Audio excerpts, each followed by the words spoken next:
see how this looks. This was our Traverse. This is our Traverse turkey.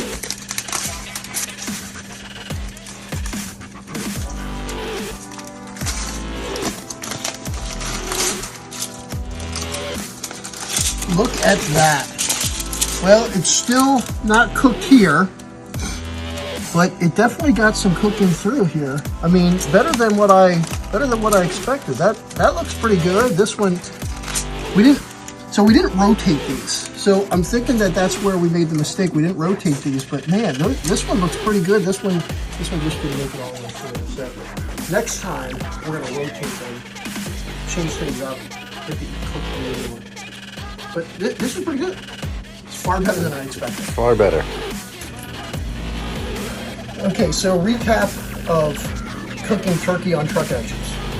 Number one, we're gonna have to go and move that food around because as we have here, we got half of it cooked and the other half not cooked. So you gotta move that food around. Number one, you gotta flip it around. Number two, you need to have some sort of utensil because it actually does get hot on the engine and you will burn the hell out of your hands. It hurts badly.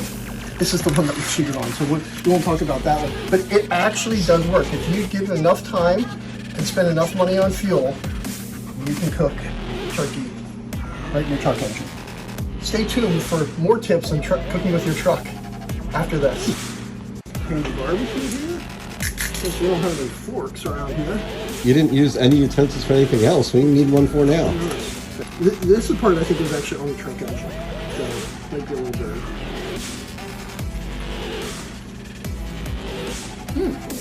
See, that doesn't get like that spit. This looks okay. Ooh, that's not looking so good. Casey, would you like some turkey? No, thank you. I'm full. Takes a little while to cook these things up, but now we know for next year, we might open this to the public. Rotate the turkey. Wouldn't that be great? That would be great. Free turkey for everybody, made right on our truck engines. See you next year.